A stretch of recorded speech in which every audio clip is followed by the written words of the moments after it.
হয়ে গেছে আল্লাহ, আপনি আমাদেরকে মাফ করে দেন। আল্লাহ এই কোরআন, আল্লাহ মহাগ্রন্থ কোরআন, এর সম্মানের জন্য আমাদের জীবন দিতে হলে আমরা জীবন দিয়ে দেব আল্লাহ। আল্লাহ আপনার মহাগ্রন্থ কোরআনের জন্য এই জীবন কোরবান করে দেব আল্লাহ। আল্লাহ আপনি আমাদেরকে মাফ করে দেন।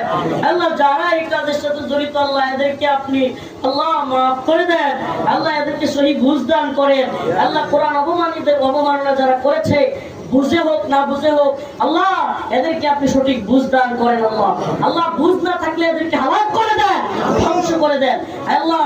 এরা যেন সঠিকভাবে ফিরে আসে আল্লাহ, এরা যেন মুসলমান সমাজে মুসলিম হিসেবে আল্লাহ তারাও বসবাস করে, তাওবা করে আল্লাহ। আমরা চাই উন্মুক্ত পরিবেশে সকলে মিলে বসবাস করি, কিন্তু আল্লাহ আপনার কোরআনকে যারা অপমানিত করেছে আমরা তাদের ব্যাপারে কোন ধরনের ছাড় দিতে আল্লাহ রাজি নয় আল্লাহ।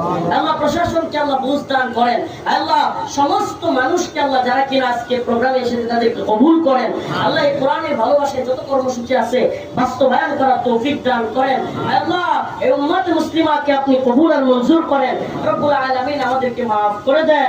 আবার বলছি আল্লাহ আপনার কোরআন যতটুকু ইজ্জত, যতটুকু সম্মান করা দরকার আল্লাহ আমরা হয়তো করতে পারি নাই, কিন্তু আল্লাহ এই অপমানে আমাদের কলিজা ফেটে গেছে মাওলা। মাওলা আমরা এটা সহ্য করতে পারি নাই। আল্লাহ আমরা সবাইকে বোঝানোর চেষ্টা করতেছি যেন কোরআনের ইজ্জত, কোরআনের সম্মান রক্ষিত হয় আল্লাহ। প্রশাসন যেন বুঝে এবং তারাও যেন এদেরকে চাপ দিয়ে ক্ষমা চাওয়ায় এবং এই কোরআনের সম্মান যেন বজায় থাকে। সুবহান রাব্বিকা রাব্বিল ইজ্জাতি আম্মা ইয়াসিফুন ওয়া সালামুন আলাল মুরসালিন, আলহামদুলিল্লাহ। সবাই শেয়ার করে দিন, সবাই যেন করতে পারে।